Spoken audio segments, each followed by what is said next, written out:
1er février prochain, j'ai l'intention de signer le 13e amendement. Un combat comme celui-ci, c'est un combat à mort. C'est à chaque fois un nouvel événement, la sortie d'un film de Steven Spielberg. 2013, c'est Lincoln, des critiques cette fois dithyrambiques et fort de 12 nominations aux prochains Oscars. L'esclavage est la seule insulte aux lois de la nature.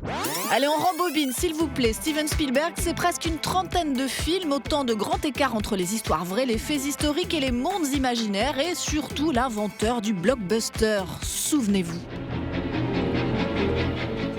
Les Dents de la Mer, c'est le film qui décroche le gros lot et qui attire le plus de spectateurs qu'aucun d'autre film auparavant. La définition, c'était de franchir la barre des 100 millions de dollars de recettes. Parce qu'aux États-Unis, on compte en recettes et pas en nombre de tickets vendus.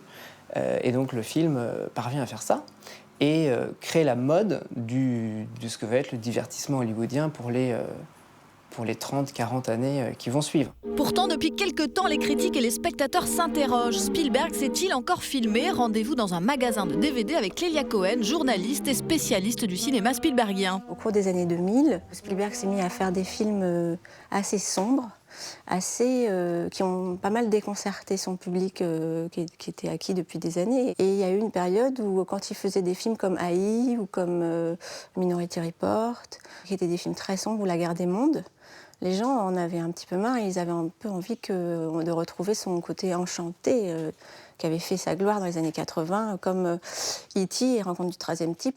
Et c'est vrai qu'il y avait un moment où les gens l'accostaient dans la rue et les gens venaient lui dire « Mais quand est-ce que vous allez refaire des films rigolos ?» Retour chez Clément Safra, incollable sur le réalisateur-producteur américain. Alors, pour ou contre les derniers films de Spielberg? Certains préfèrent les films du début de carrière de Spielberg pour justement ce côté cinéma pur. Et d'autres, notamment dans la critique, ont pu dire qu'à partir du début des années 2000, Spielberg était enfin devenu un cinéaste adulte, un cinéaste qui dépassait un petit peu les obsessions enfantines, voire infantiles qu'il avait dans les années 70-80.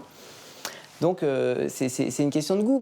D'autres fans du réalisateur critiquent la fin de certains films, comme dans Intelligence artificielle, Minority Report ou encore La Guerre des mondes.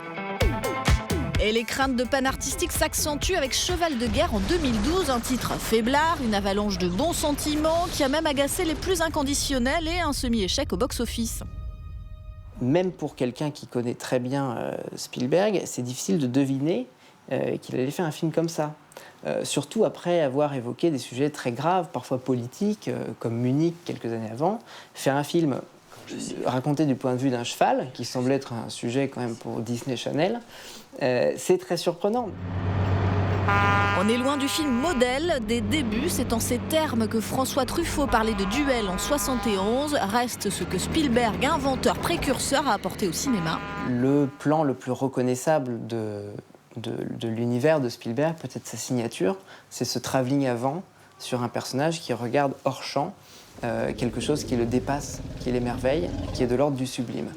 Et dans la rhétorique de ces films, l'acte de contempler est aussi important, voire plus important que la chose qu'on contemple. Ok, une marque de fabrique dont certains vont s'inspirer. Spielberg, dans les années 70, dans les années 80, était un cinéaste qui créait des modes. Qui a créé une génération de cinéastes qui aujourd'hui s'appellent Robert Zemeckis, M. Night Shyamalan, J.J. Abrams. Les films des années 2000 ont aussi créé des modes immédiates. Le style visuel d'un film comme Il faut sauver le soldat Ryan, qui s'inspire des reportages de la Seconde Guerre mondiale et qui crée un style de filmage assez chaotique, où l'image est désaturée, granuleuse, réaliste. Mais finalement très maniéré. Il n'y a pas un seul film de guerre, après Il faut sauver le soldat Ryan, qui n'est pas filmé comme ça. Et comme Walt Disney ou encore Alfred Hitchcock, le plus important en définitive pour Spielberg, c'est le public, s'adresser au plus grand nombre. Ce qui intéresse Spielberg, c'est l'humanité du regard qu'il filme. Et son cinéma est un cinéma à hauteur d'homme.